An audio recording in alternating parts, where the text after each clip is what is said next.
السلام عليكم ورحمة الله وبركاته. نحمده ونصلي على رسوله الكريم، أما بعد، فأعوذ بالله من الشيطان الرجيم. بسم الله الرحمن الرحيم. إن الصلاة تنهى عن الفحشاء والمنكر. দূরের ও কাছের দেশে বিদেশের যে যেখানে বসে আজকে আমাদের এই অনুষ্ঠান দেখছেন, আপনাদের সবাইকে জানাচ্ছি আন্তরিক প্রীতি, শুভেচ্ছা ও মোবারকবাদ।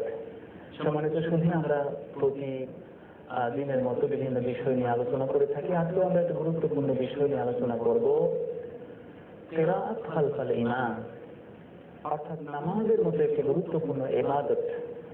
এই ইবাদতে যদি আমরা সেটি ইমামের পেছনে আদায় করি, তাহলে আমরা কি সূরা ফাতিহা পড়ব কিনা পড়ব না।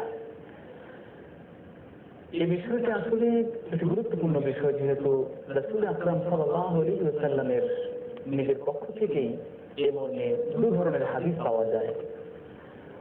সহিহ আল বুখারীর 714 নম্বর হাদিসে আল্লাহর নবী ইরশাদ করেন, ওয়ান উবাদাহ ইবনে সামাত রাদিয়াল্লাহু তাআলা আনহু قال قال النبي صلى الله عليه وسلم لا صلاة لمن لم يقرأ بفاتحة الكتاب। আল্লাহর রাসূল বলেন, যে ব্যক্তি সূরা ফাতিহা যদি তেলাওয়াত না করলো নামাজের মধ্যে, তাহলে তার নামাজ হলো না। তাহলে এই হাদিস থেকে বোঝা যায় যে সূরা ফাতিহা প্রত্যেক মুসলমানকে, প্রত্যেক মুসল্লিকে পড়তে হবে নামাজে। কিন্তু রাসূল আরবি সাল্লাল্লাহু আলাইহি ওয়াসাল্লামের ইবনে মাজাহ শরীফের 61 পৃষ্ঠায় আল্লাহর নবী হযরতে জাবির ইবনে আব্দুল্লাহ রাদিয়াল্লাহু তাআলা আনহু বর্ণিত হাদিসে পাওয়া যায়, আল্লাহর নবী বলেছেন, মান কানা লাহু ইমামুন ফাইন্না কিরাআতাল ইমামি লাহু কিরাআহ। যে ব্যক্তির ইমাম আছে, তাহলে ওই মুসল্লির জন্য ইমামের কেরাতটাই তার জন্য কেরাত হয়ে যাবে। তাহলে সম্মানিত শুধু আপনারা বুঝতেই পারছেন যে আল্লাহর নবী এক হাদিসে বললেন সূরা ফাতিহা না পড়লে নামাজ হবেই না, আরেক হাদিসে বললেন ইমাম পড়লেই হয়ে যাবে, তার করা লাগবে না। আমরা কোনটি গ্রহণ করব? হাদিস বিশারদ যারা আছেন সকলেই বলেছেন, বিশ্বনবীর পক্ষ থেকে যদি কোনো হাদিস পরস্পর দ্বন্দ্বিক পাওয়া যায়, সাংঘর্ষিক পাওয়া যায়, তাহলে সবার আগে দেখতে হবে দুটো হাদিসের মধ্যে সমন্বয় করা যায় কিনা, দুটোর মধ্যে একটি সমতা বিরাজ করা যায় কিনা। সেজন্য ইমাম আবু হানিফা রাহমাতুল্লাহ আলাইহি বড় সুন্দর করে বলেছেন, দুটো হাদিসের মধ্যে সমন্বয় করা যায়। তাহলে এই প্রথম হাদিস যেখানে বলা হয়েছে সূরা ফাতিহা না পড়লে নামাজ হবেই না, সেটি হলো হিনা কানা মুনফারিদা, যখন একজন মুসলমান মুসল্লি একা নামাজ পড়েন, একা নামাজ পড়লে তিনি অবশ্যই ফাতিহা পড়বেন। আর যখন সে ইমামের পিছনে পড়বে, তখন দ্বিতীয় হাদিস, অর্থাৎ ইমাম থাকলে সূরা ফাতিহা লাগবে না, ইমামের কেরাতে তার কেরাত, এটি গ্রহণযোগ্য হয়ে যাবে। তাহলে কত সুন্দর করে ইমাম আবু হানিফা দুটো হাদিসকে সমন্বয় করলেন। কিন্তু আজকে আফসোসের সময়, আজকে মুসলমানদের ক্রান্তি লগ্নে আমাদের এই সমাজে আমরা শুনতে পাই যে সূরা ফাতিহা ইমামের পিছনে পড়তে হবে, না পড়লে নামাজ হবে না।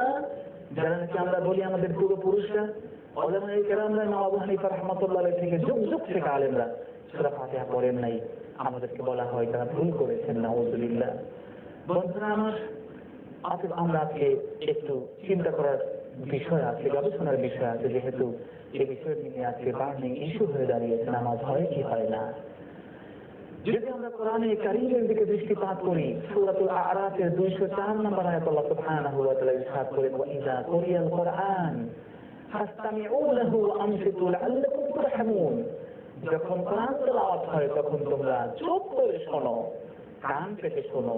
ইস্তিমা এর মানে হচ্ছে কান পেতে শোনা, হৃদয় দিয়ে শোনা। লাআল্লাকুম তুরহামুন, তোমাদের উপরে আল্লাহর রহমত বর্ষিত হবে। এই কেরাতটি কোন কেরাত? তাফসীর ইবনে কাসীর এই আয়াতের ব্যাখ্যায় বলা হয়েছে, ফি সালাতিল মাফরুদা, এটি হচ্ছে ফরজ নামাজে। অর্থাৎ ফরজ নামাজে যখন ইমাম কেরাত পড়ে, তোমরা তখন ফাসতামিউ লাহু ওয়া আনসিতু, তোমরা তখন কান পেতে শোনো, চুপ করে থাকো। হযরত ইবনে কুদামা রাহমাতুল্লাহি আলাইহি আল-মুগনি লিখেছেন তার দ্বিতীয় খণ্ডে 480 পৃষ্ঠায়, তিনি বলেছেন, আজমা আন-নাস আলা আন্না হাযিহিল আয়া ফি সালাত। সমস্ত উলামায়ে কেরাম, ইবনে হাম্বল রাহমাতুল্লাহ আলাইহি সহ তিনিও বলেছেন, পৃথিবীর সমস্ত আলেমরা একমত, এই বিষয়টি নামাজের জন্য এই আয়াতটি নাযিল হয়েছে। নামাজে যখন ইমাম কেরাত পড়বে, চুপ করে থাকবে মুসল্লি, শুনবে, কান পেতে কি কোরআন তেলাওয়াত করা হচ্ছে, কত মধুর কোরআন তেলাওয়াত হচ্ছে। তাহলে সেক্ষেত্রে আমিও যখন ইমামের সাথে কেরাত করলাম, আমি কখন শুনলাম? আমি তো নামাজের মধ্যে বিঘ্ন, আমি নামাজের মধ্যে বিঘ্ন তৈরি করলাম। তাহলে বিষয়টি স্পষ্ট হয়ে যায়। ইমাম তাবরী রাহমাতুল্লাহি আলাইহি তিনি এই হাদিসের অধীনে এই আয়াতের অধীনে একটি হাদিস নকল করেছেন। তিনি বলেছেন, সাল্লাল্লাহু ইবনে মাসউদ বিন নাস, ইবনে মাসউদ রাদিয়াল্লাহু তাআলা আনহু রাইসুল ফুকাহা, তিনি জনগণকে নিয়ে নামাজ পড়লেন। ফাসামিআ নাসান ইয়াকরাউনা মাআল ইমাম, তিনি শুনতে পেলেন লোকজন ইমামের সাথে কেরাত করছে। তিনি তখন রাগ হলেন। ফালাম্মা সারাফা, যখন নামাজ শেষ হলো তিনি বললেন, আমা আনা লাকুম আন তাফকাহু, তোমাদেরকে এখনো বোঝার সময় হয়নি, তোমাদেরকে এখনো বোঝ আসে নাই, ঠিক আসে নাই। তোমরা কি এটা জানো না? ওয়া ইযা কুরিয়াল কুরআন ফাসতামিউ লাহু ওয়া আনসিতু লাআল্লাকুম তুরহামুন, কুরআন যখন তেলাওয়াত করা হয় নামাজের মধ্যে তখন চুপ থাকো।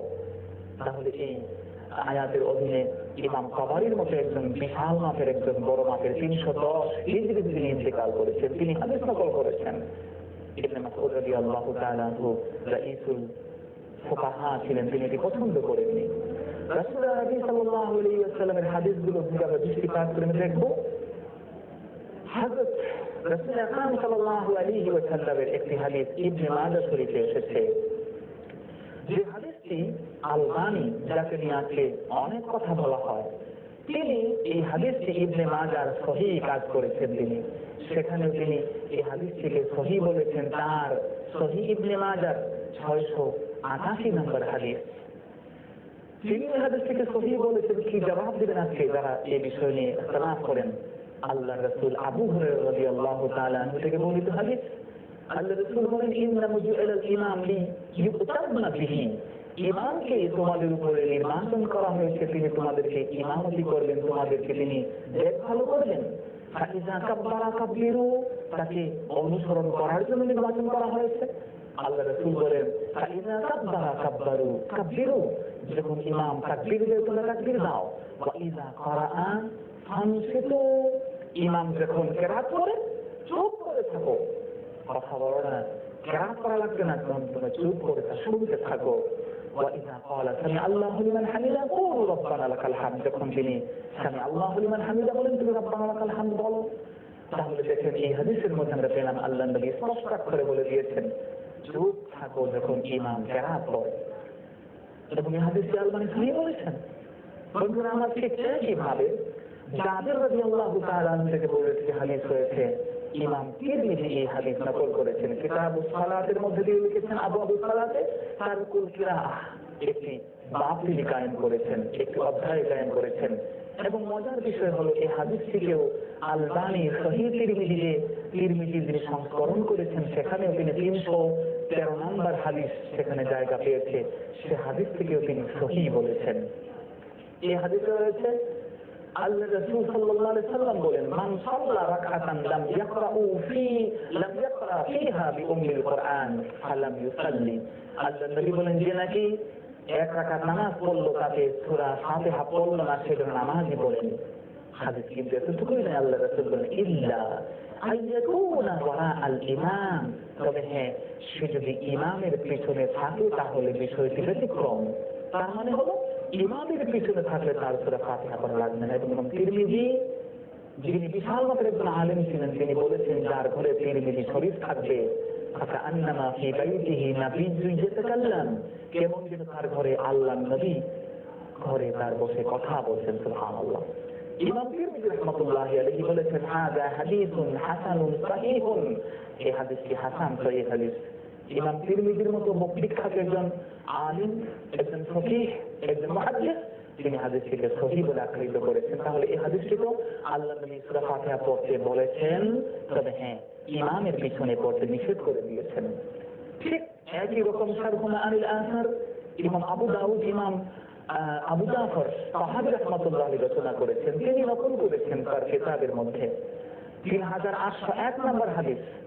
তিনি বলেন, ইবনে মাসউদ রাদিয়াল্লাহু তাআলা আনহুকে জিজ্ঞেস করেন একজন, আকরাউ খালফাল ইমাম, হে ইবনে মাসউদ, আমি কি ইমামের পেছনে কেরাত করবো? তিনি বলেন, ইন্না ফি সালাতি শুগুলান, নিঃসন্দেহে নামাজে অনেক কাজ আছে, ওয়া সায়াকফিকা যাকাল ইমাম, আর কেরাত তো করবা না, এটি ইমাম করলে হয়ে যাবে, তোমার করা লাগবে না। সুবহানাল্লাহ, কত সুন্দর চমৎকার এবং মজার বিষয় হলো এই হাদিসটিতে ইবনে মাজাহ শরীফেও রয়েছে এবং যিনি বিখ্যাত মানুষ, সকলের কাছে গ্রহণযোগ্য এবং সকলের কাছে নয় বরং বিশেষ এক জাতির কাছে, বিশেষ এক গোষ্ঠীর কাছে বিখ্যাত মানুষ এই আলবানী, তিনি এই হাদিসটি 833 নম্বর হাদিস হিসেবে এই ইবনে মাজাহতে জায়গা দিয়েছেন এবং তিনি বলেছেন লাইসা সাহিহান।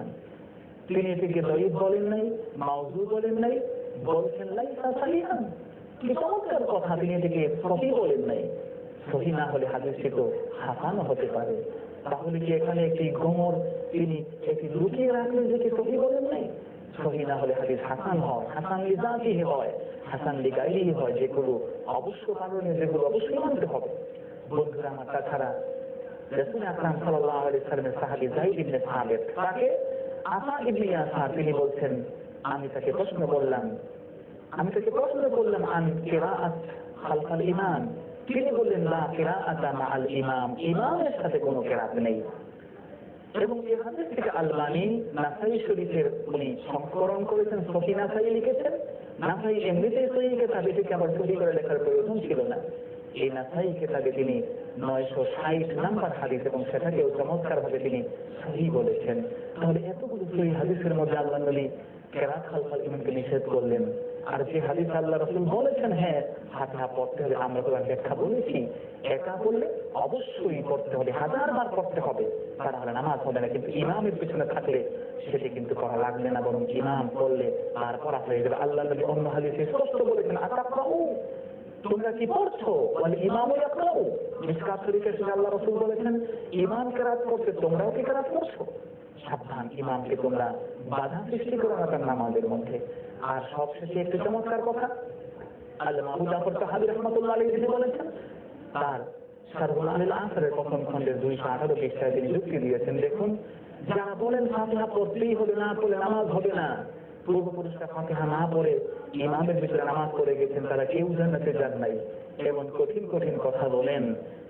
আবু জাফর তাহাবী বলেছেন, আপনিই বলুন, আপনারাই বলুন, যদি কোনো ব্যক্তি ইমামকে পায় ওয়া হুয়া রাকিউন, সে নামাজে যুক্ত হচ্ছে, ইমামকে পেল সে রুকু করছে, কি করবে? সবাই বললেন যে হ্যাঁ, সে রুকুতে যাবে এবং সে রাকাত সে পেয়ে যাবে। হাদিসে আসছে আল্লাহ রাসূল বলেছেন, মান আদরাকার রুকুআ ফাকাদ আদরাকার রাকাত, যে রুকু পেলে সে রাকাত পেয়ে গেল।